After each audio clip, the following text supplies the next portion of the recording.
Muy buenos días, nosotros somos el grupo número 5 y vamos a trabajar lo que es la terapia familiar sistémica a través de esta exposición. Somos el grupo número 5 para ello me permito compartir la familiar sistémica a través de esta exposición. Para ello me permito compartir la pantalla. Nuestro grupo está conformado por Yadira Kiburí, Alejandro Kisimalín, Estefanía Hualpa, Melanie Espín. Nuestro grupo está conformado por Yadira Kiburí, el tema es terapia familiar Estefanía Hualpa, Melanie Espín y la teoría y la práctica clínica. El tema es terapia familiar sistémica, una histórica de la terapia familiar hemos establecido una línea de tiempo.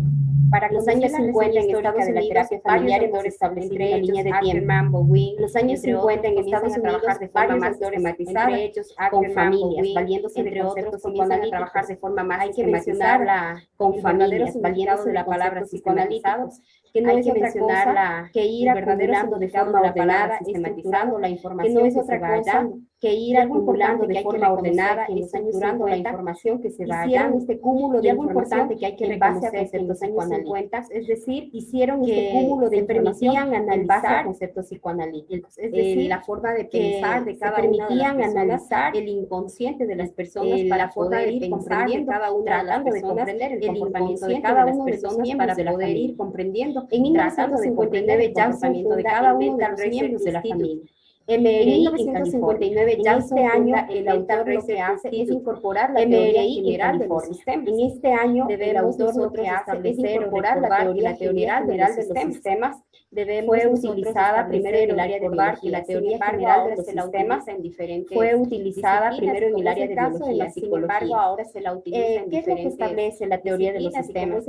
Establece que ¿qué es lo que dentro de un sistema vamos a reconocer o vamos a encontrar patrones repetitivos? Dentro de un sistema vamos a reconocer o vamos a encontrar bien patrones reglas que son aplicables a diferentes familias, a pesar de sus reglas que son aplicables a diferentes familias, a la teoría de sistemas diferentes, estructuras de diferentes realidades, patrones repetitivos. La teoría de sistemas nos permite comprender. En los años 60, Salvador Minuchin y Whittaker establecen la terapia. En los años 60, nosotros conocemos que la terapia estructural es una terapia que se basa en la retroalimentación. Nosotros conocemos que la terapia estructural en los años 60 que se basa en la parte de la terapia familiar, es este proceso de que en los años 60 viene a ser parte de la terapia familiar, este proceso de donde se inició, ir retroalimentando, preguntando qué pasó con la problemática donde se inició, también denominan a la terapia problemática experiencial dentro de la terapia familiar, también denominan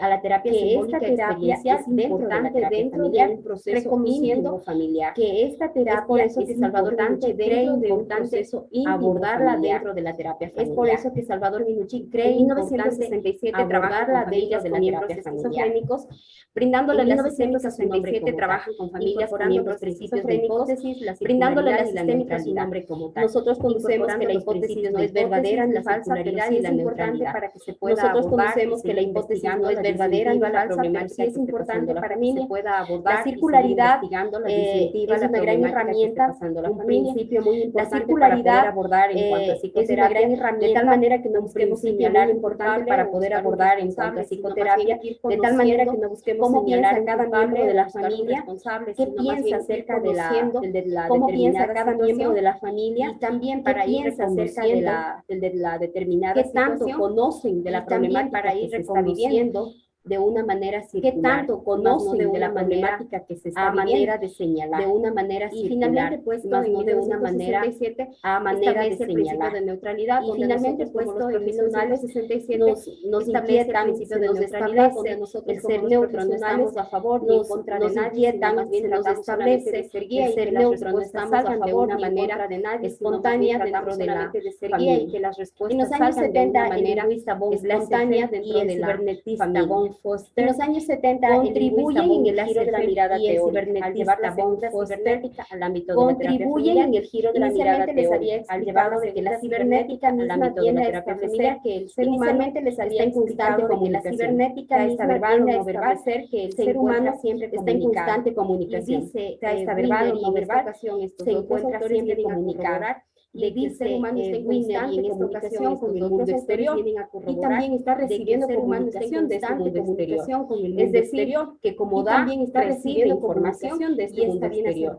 es decir, que como da, recibe de información desarrollo. y en los años 90, Witt y Edson, casi a finales de este siglo, generaron todo un en los años 90, Witt y Edson, sumamente casi importante en los años 90, generaron porque todo un viene a serle parte de la terapia familiar, sumamente importante en los años 90 por dar lugar viene a a serle parte de la terapia familiar desde la su manera de perspectiva, narrar la los realidad hechos, que está dar viviendo lugar su a la familia. familia para que puedan narrar Dentro de la reseña histórica la también realidad que está viviendo su remarca familia. el 2012. ¿Por qué? Porque Dentro de la reseña una histórica terapia también familiar remarca el donde ya 2012. integra ¿Por qué? Porque en todos esta los se propone aportes una terapia anteriores familiar mencionados, ultramoderna, donde ya integra también tenemos todos los aportes una anteriores comparación, mencionados. anteriormente se la conocía como terapia También familiar, tenemos pero una esta representaba un comparación, movimiento, anteriormente se la y conocía como simplemente se terapia quedaba familiar, pero esta en un representaba compartir un diverso de movimiento, perspectivas y teóricas simplemente se y quedaba nada más, mientras que ahora se en le un añadió la compartir palabra diverso de sistémica, perspectivas entonces teóricas hablamos de y la nada terapia más, familiar mientras que ahora sistémica. se le añadió la Esta palabra sistémica, ha sido aprobada entonces hablamos de la terapia familiar sistémica, la eficacia de esta sus aprobado, resultados. podríamos decir que se encuentra dentro de la terapia basada en la evidencias. eficacia de sus resultados. Podríamos decir Puntos que se encuentra importantes dentro que de guarda la terapia terapia, basada en más bien que evidencias. establece la terapia familiar sistémica. Puntos importantes que guarda la terapia intervención más casi bien que inmediata, establece la terapia familiar tiene una sistémica, visión más tenemos que amplia, tiene una evidencia casi casi inmediata, inmediata, tiene tratamientos tiene una más visión más eficientes amplia y trabaja en base a enfoques evidencia su utilidad, terapéuticos. Es todo tiene en cuanto puedo tratamientos más compartir. eficientes A continuación, y mi trabaja en compañera. base a enfoques terapéuticos. Es todo en cuanto puedo compartir.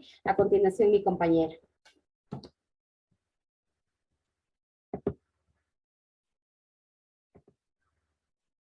Bueno, continuando con la exposición, hablaremos acerca de las bases teóricas. Las bases teóricas de la terapia familiar sistémica se fundamentan en los postulados a las ideas de Bent-Tarlan-Fee, que tomaron forma hasta llegar a donde se plasma su obra cumbre, que es la teoría general de los sistemas. Esta teoría es un conjunto de elementos que mantienen una interrelación constante entre sí y están diferenciados del ambiente externo, considerando que determinadas agrupaciones de sus elementos forman los subsistemas. Los sistemas sociales como psíquicos no tienen lugar, sino que son temporales, producto y mantenimiento, manteniendo un sentido en la interacción que poseen los mismos.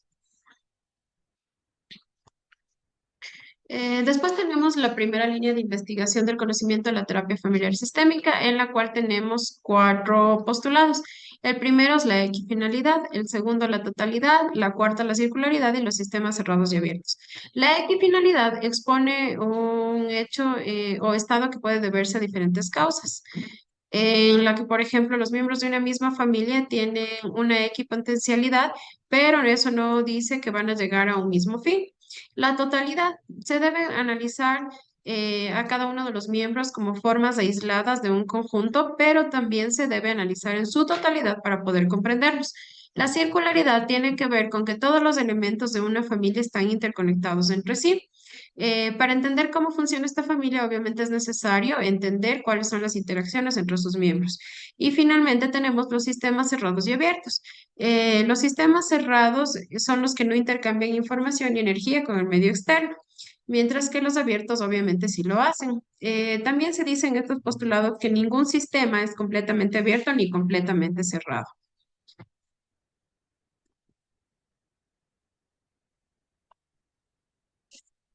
Luego tenemos la segunda línea del conocimiento de la terapia familiar sistémica, es la teoría de Wiener, que es la teoría de la cibernética, tanto de primer como segundo orden. La de primer orden habla sobre la homeostasis, que es el mantenimiento del estatus o el equilibrio a través de la retroalimentación negativa. Y el intercambio recursivo de información, donde el sistema recoge información del medio y se autorregula de tal manera que evita alterar la forma en cómo se relaciona con él.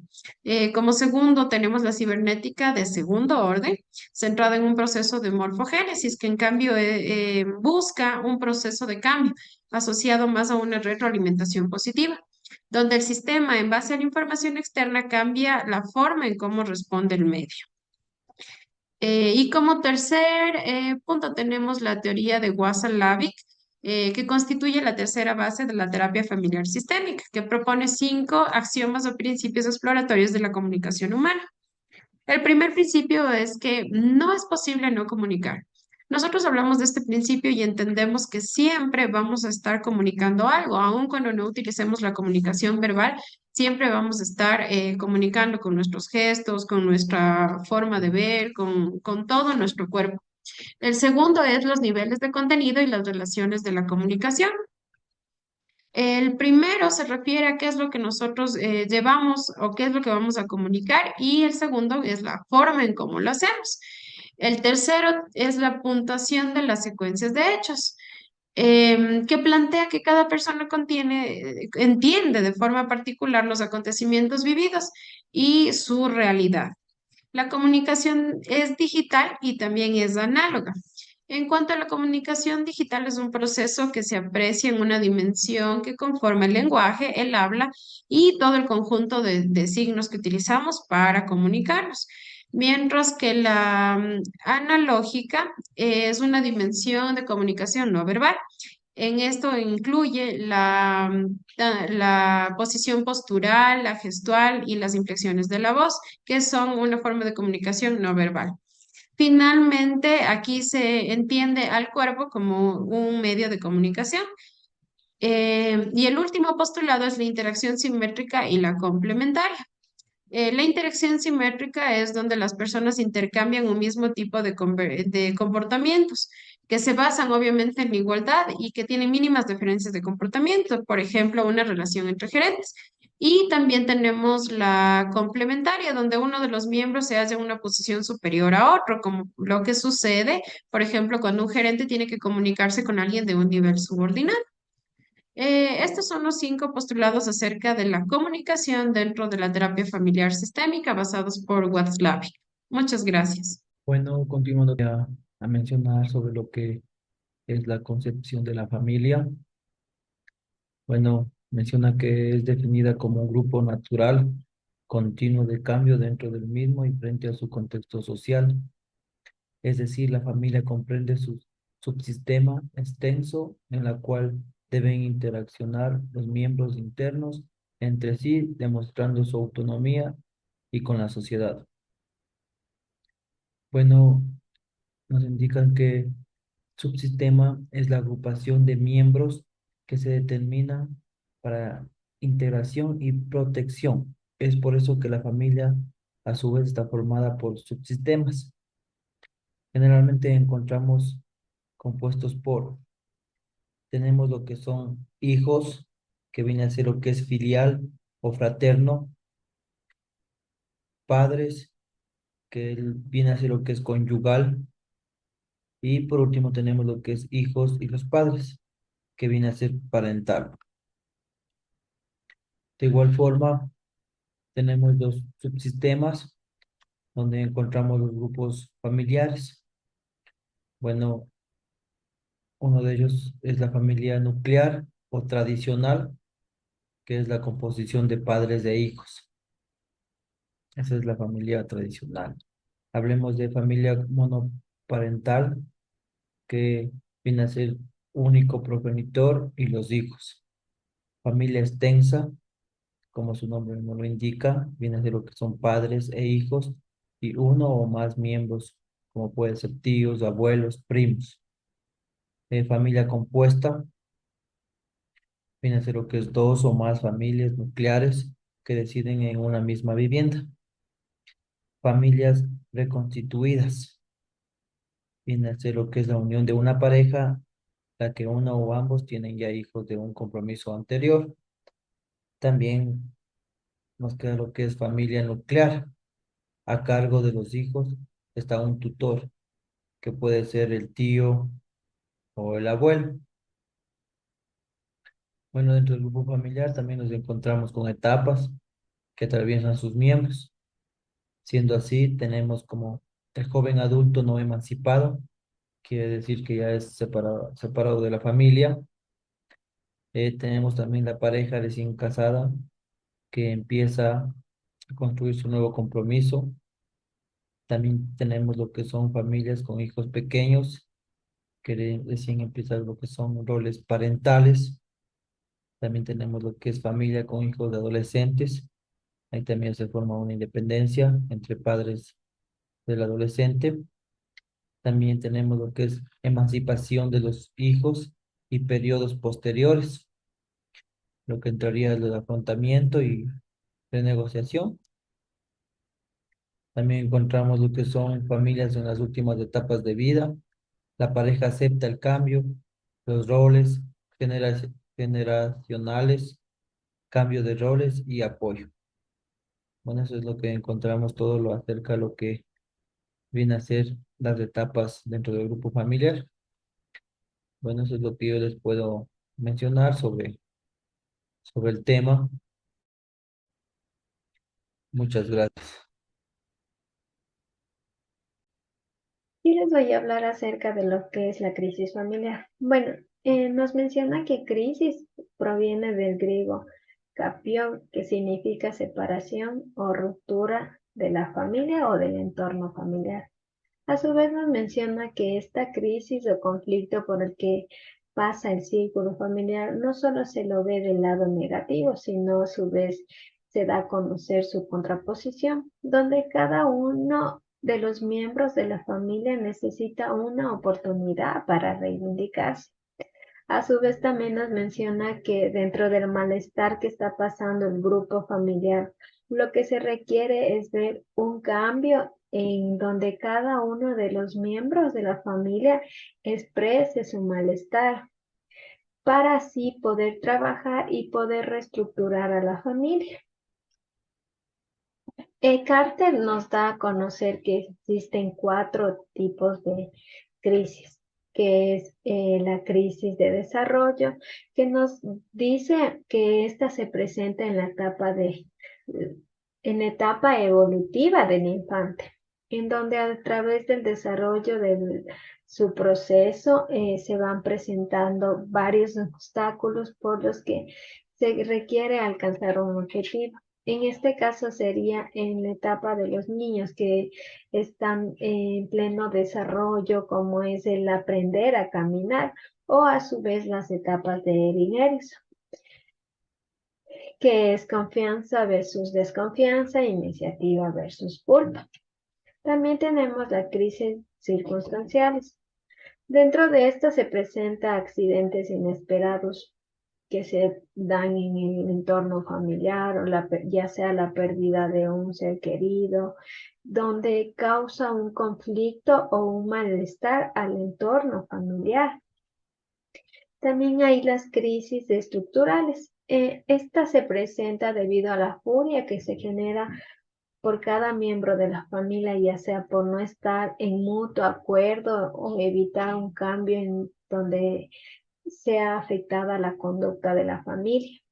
Un claro ejemplo sería en esto de que en una familia existe algún, ya sea el padre o los hijos, que sean consumidores de alcohol, ¿no? Y en este caso la madre requiera cambiar la conducta por la que está presentando su hijo, por lo que existen varios conflictos. Por último, tenemos lo que es la crisis de desvalimiento. Esta conducta se genera usualmente en familias disfuncionales, en donde se encuentra a cargo ya sea de un niño anciano o una persona con discapacidad. La crisis de desvalimiento se desarrolla más o se necesita más atención. Ejemplo puede ser el cuidado de una persona con un ACV o alguna discapacidad, por lo que esto va a afectar a la familia, ya sea más allá de que esta familia requiera una colaboración más, y si se genera lo que es en una familia disfuncional, no va a haber ese cuidado necesario que necesite esa persona. Terapéutica. Desde una perspectiva relacional sistémica, es la interacción compleja de 2 sistemas específicamente definidos. Dentro del sistema observado, entendido como el individuo, pareja o familia, quienes oficialmente solicitan ayuda, pero en muchos casos a veces esto no es necesario para que la terapia no funcione, aliándose todos entre sí para mantener una homeostasis claramente disfuncional que produce sufrimiento. el sistema observador como el equipo terapéutico. Dentro de las conclusiones, se concluye que la TFS, al venir trabajando y desarrollándose a más de 50 años, ha llegado a consolidarse como una herramienta terapéutica válida y útil en el trabajo con familias que estén experimentando un gran abanico de síntomas o problemas de relación. El paradigma ofrece una nueva perspectiva de la psicopatología del individuo que se manifiesta en la familia. En la actualidad, la TFS se está transformando, abandonando o reinventando algunos de sus postulados originales por nuevos constructos sistémicos, en el que permite el mayor crecimiento en la riqueza y la complejidad de la intervención clínica a favor del individuo, pareja o familia. Finalmente, resaltando la nueva óptica que nos ofrece la sistémica en la concepción relacional de la realidad del individuo y de sus sistemas sociales, en el estudio clínico y psicológico. Muchas gracias por su atención.